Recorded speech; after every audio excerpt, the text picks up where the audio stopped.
A day in my life as a work from home mom. Good day everyone, here's a glimpse of my weekend wrapped in a 3-minute vlog. After Cookie's birthday celebration yesterday, napagod ako at nagpahinga na ako buong araw. At tila ba nung hapon na energize ako ulit at nakapag-recharge ng konti na nag-aya ang isang to na magpa-pedicure and foot massage ako. Tinamad man ako ngayon pero pinagbigyan ko na kasi minsan na nga rin ako nakakapagbigay ng oras sa kanya gawa ng trabaho ko at pahinga na non-negotiable talaga sa schedule ko. Kaya it's our little bonding na rin, tapos nag-samgyeopsal dinner lang kami dito sa Ayala Center, Cebu, at sabi niya kaya daw niya itong kainin everyday. Ay wag naman kay, baka mapurdoy ka niyan.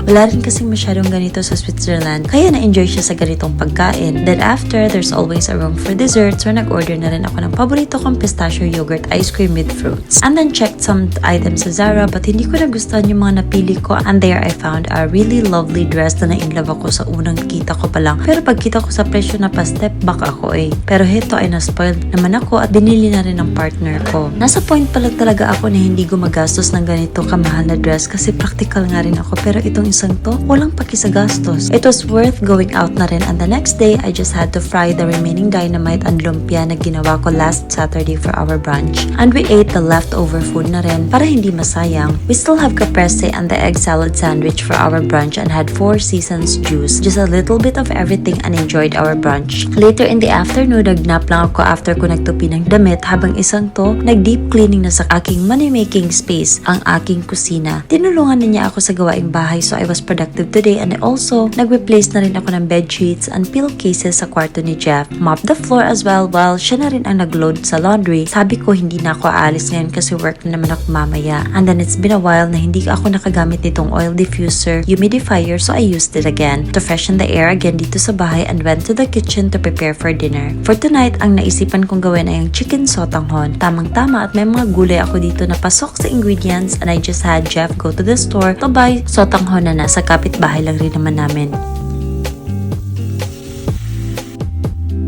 And kapag may sabaw, nagpiprito talaga ako. While nagluluto ako dito ay naamoy na nga rin ni Cookie ang ulam, kaya naging audience ko na siya dito sa kusina. Patingin-tingin lang at naghihintay na makuha ang atensyon ko.